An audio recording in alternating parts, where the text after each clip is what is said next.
Today, we're looking at how you can use trending music on Instagram to create more out of your reels.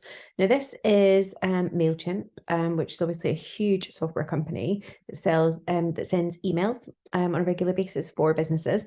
And obviously, one of the things they want to do with Instagram is connect with businesses. So what they need to do is regularly show things like case studies, jump on the back of national campaigns and things like that on Instagram and Facebook and things, so that they can ensure that they are reaching the right audience and talking their language. What I really like about this is actually a reel that they've created, and it's all about trying to drive people to their podcast.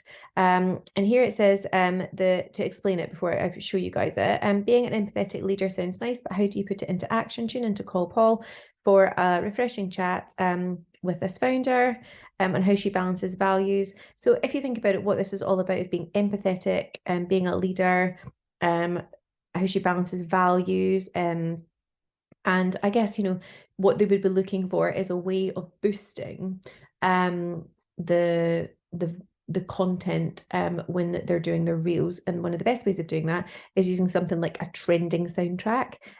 So let's take a look.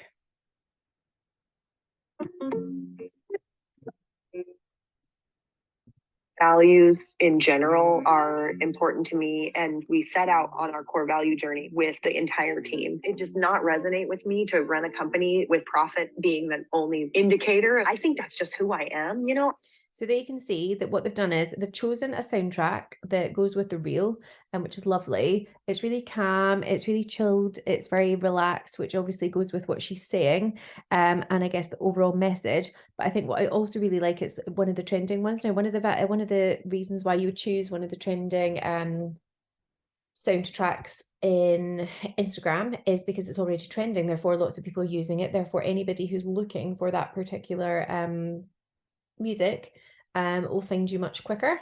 But the great thing is it actually just goes really, really well with what they're talking about. And then they've done an overlay where they've overlaid the actual podcast section over it, so that you're again not losing the actual value of the podcast as well. So it's just such a really nice way of boosting I guess what you're doing. Now, if I was these guys, one of the things that I would be doing is I would be making sure that I was constantly engaging in places where there might be lots of big businesses. So I was thinking that I would go into maybe, and I would go to location in somewhere like London. Now, there's lots of big businesses in London. And then I would want to engage with as many businesses as possible if I was them. So here, you can go to all businesses. This would be all national businesses that are getting any kind of traction or through engagement on social media. Here they've got the likes of Lego, they've got Dior. I would be engaging with them as much as I can. But then here you can also go to local businesses. Now, by engaging with them, it means that MailChimp is repeatedly coming up in their conversation, repeatedly being seen by that company, and then they're much more likely to engage back with them. And if you've got a business that's sharing that's got comments, for example, of, like, say 20,000 people, then of course what you'd want to be doing is getting in there and getting involved in the conversation.